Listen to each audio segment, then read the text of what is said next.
All right, hi. My name is Kim Gadrach. I'm a voice therapist and facilitator and artist. I work a lot with the voice. And in videos, sometimes I'm going to be talking to you about the voice, why I think it's so powerful to work with the voice, a little bit of the theory and the history behind that, and dive a little bit more deeply into the way that I work with the voice and why I think it is such a particularly powerful practice and way to do that. So in this video, I think a good place to start is that I talk a little bit about voice activation, which is what I call the work that I do, currently based mostly in Stockholm, Sweden. But I am going to be taking out more and more online content and traveling more and more with things. So if you're not in Stockholm, then stay tuned anyway, because I think that I always talk about what is voice activation and why are we going to do the things we're going to do. I always talk about that at the beginning of a one-to-one session, at the beginning of a course, because I think it is really important for us as humans who are, smart, intelligent beings. We want to have a why. It gives us a kind of drive if we can have a meaning in what we're doing.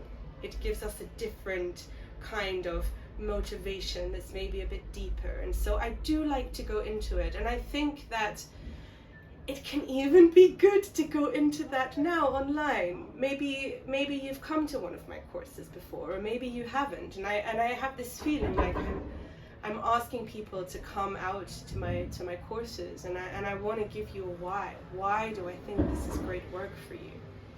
I'm going to pause a moment and just mention that I'm in Istanbul at the moment. My autumn term in Stockholm is starting in around the 22nd of August, and until then I'm in Istanbul. So we've got clattering and cars and voices and music.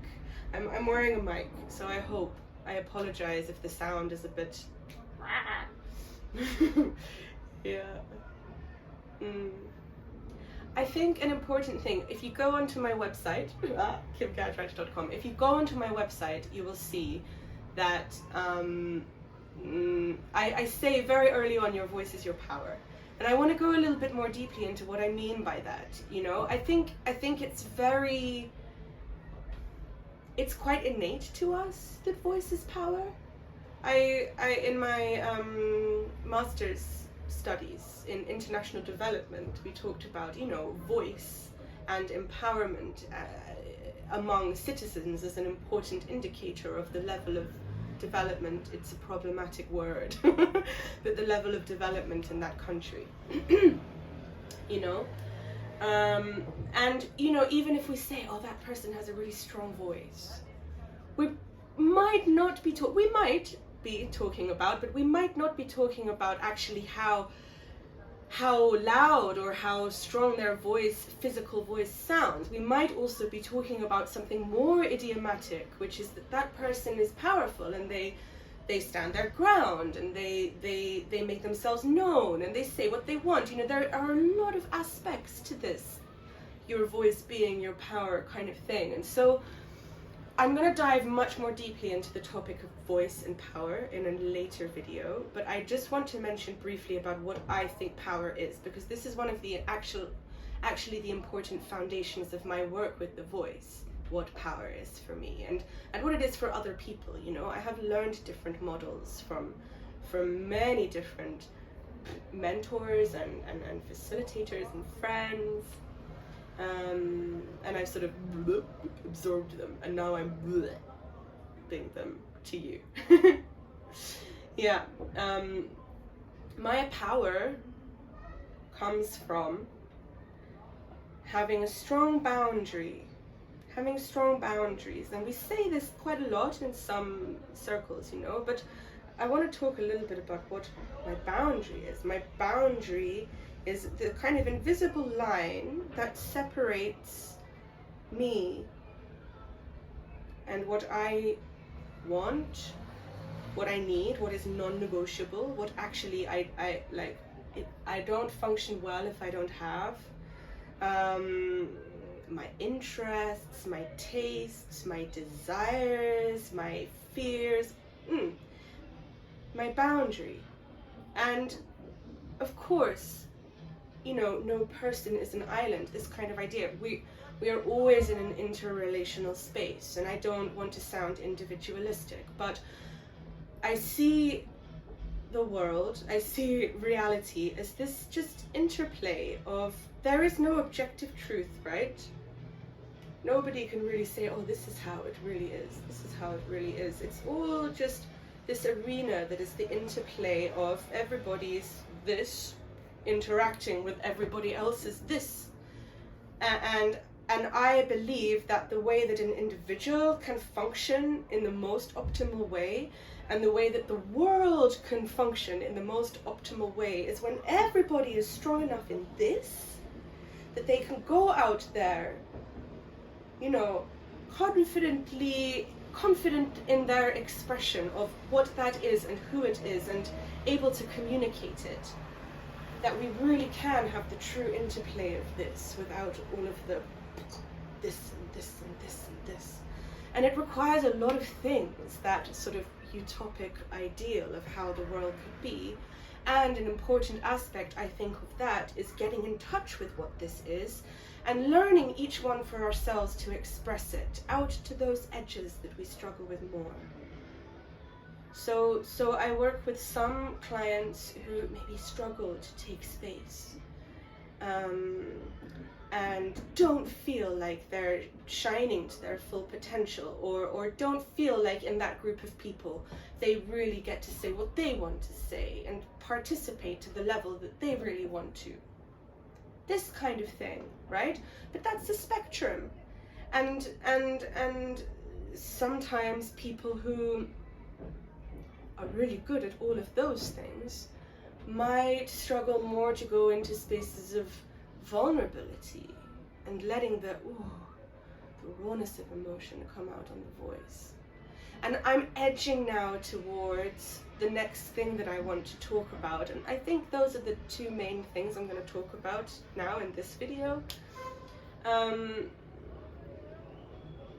But the other one is that, okay, so for example, when somebody delivers a speech that you really feel, or someone sings a song that you really feel, I would bet you that most times, I don't want to declare universal truths, but probably you feel it because they feel it. That person is able to, as they are talking to you, as they are singing to you, as they are using their voice in relation to you, they are also able to stay in touch with their body, be in touch with how they feel first, and second, express that on the vehicle of the voice. And I'm breaking it down now, and it might seem pedantic, but that in itself is a whole process. Because some people, we just possess this ability, but I would bet that most people don't possess that ability with the voice in the whole spectrum. The way that our personalities form, you know, I think it was Teal Swan who talked, at least to me, the place where I heard it is about emotions being like floors of a building, and how as our personalities develop, we might become more or less good, or like willing to stop at different floors of that building. And so what happens, I talk about the voice as a window to the soul, because really we can often hear on somebody's voice if they're feeling angry or sad or afraid. You know, it comes out in the tone of the voice, and this is because the voice is produced by the body, and the way that the sound changes, it changes because the sound is echoing and resounding around different parts of the body. And when we feel different emotions, there are changes in the muscles and micro muscles of our body.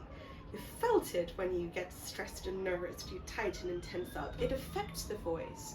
And that effect is happening in many different layers through all the colors of emotionality. And so what I've found to do is to dive into this. The way that I work with the voice, and the way that I think is quite unique actually, is that I use that emotive vocal connection, and out of it I develop a whole program for developing the self and the voice at the same time, so that we go into our fears, we go into what our judgments are, we free up the voice in many different ways, going into sort of more psychological things that can block it,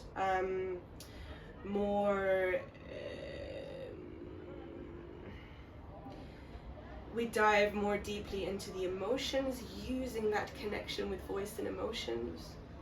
And as we do that, we sort of explore ourselves, and as we do it, the voice takes on this richness. I do a little bit of mechanical training, you know, how to really support the voice, but the way that I get you to really find your voice, and I don't even feel it's right when I say find your voice. I say find your voices. I use a lot of improv, a lot of emotive vocalization, a lot of different tools, including a lot of music and singing, because singing uses the same vocal mechanism as speaking, and even if you think that you can't sing, you can, and I really find it important to bring that into a voice program. But it's not only that. It's a lot of music and a lot of different forms of vocalizing, so that you get to explore the full spectrum of your voice within a safe container where you actually feel comfortable to do that and build your confidence doing it. It's like we make a little playground because it is fun. Sometimes it's scary. We go in at the beginning of a course, especially a course where we're going to go a little bit deeper. We go into how you stay in your own sovereignty, how you stay in touch with what you need and what you don't need at any time. That's also an important aspect of voice, and we cover it at the beginning. But you can really go deep with this work. Whoever you are actually, and whatever your level is with the voice. Yeah, so this is, it's a little overview, and I know that I don't give you an exact explanation of this is what we do right now, but in these videos I plan to talk more. If you want examples of exercises and tips, there's going to be coming more now after the summer break, but there you will find on my YouTube channel and on my website different exercises so that you start to get to see.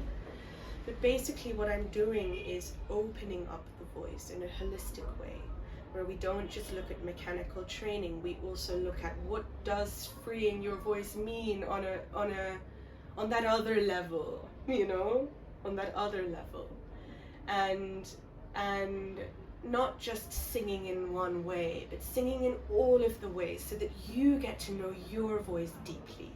You get confident doing that, and you have this base that can never be taken away from you. It's true. Once you've done that work, it cannot be taken away from you. You have it, and you can only build on it. For me, working with the voice is a beautiful way to sort of do something musical and creative, and that actually gives you something, you know, in your everyday life with your, whoever you are, your everyday life. Having a sort of like stronger voice is probably going to help you. And if you like doing that self-development work, you can use the voice as a tool. That's maybe this different way of getting there that I feel is very embodied, because the voice, you know, it makes its vibrations and it can really help us. A lot of this is about presence. A lot of everything, all of these different practices and tools and workshops, they're all coming presence from different angles. And if I want to really sing that song, you know, if I want to really sing it to you, if I want to really be in that intimate conversation and make you understand how I feel, or if I want to really set a boundary and, like, you know, show you that that was not acceptable to me, what you did or said or whatever. It's like this presence moment to moment, to be connected with what is the feeling of that, because that is my tool for expression. And how do I open that channel so that really it's strong to communicate that on my voice? Like, how can I get it so that it's right there all the time, whatever situation? It's an ideal. But it's something to look towards, you know? I'm on my own journey with the voice. I learn more and more every single client session, every single workshop. My own voice has grown and developed so much. I was just looking at some recordings of some tracks, demo tracks that I made 2 years ago that I'm redoing now, and whoa! I'm constantly reaffirmed in my own work with the voice as an artist and as a facilitator, and also in this constant feedback from people. There is a community growing around this work, and I'm so happy because it keeps working for other people, this thing that worked for me, and I'm now using, or I have now used, my experience as a facilitator to translate into, ooh, how do I give it to you? Because really it has been revolutionary for me to do this with my voice. Kind of, you can read more on my website about my background, using my own tools and going into self-discovery. And I'm really excited about sharing it more. So have a look for more information on my website, kimgadrach.com, if you're not here already.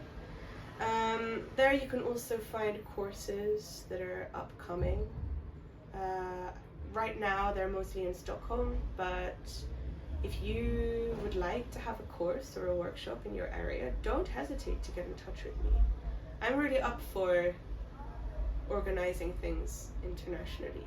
So if you like the talks and you want to connect, please just get in touch. See you soon.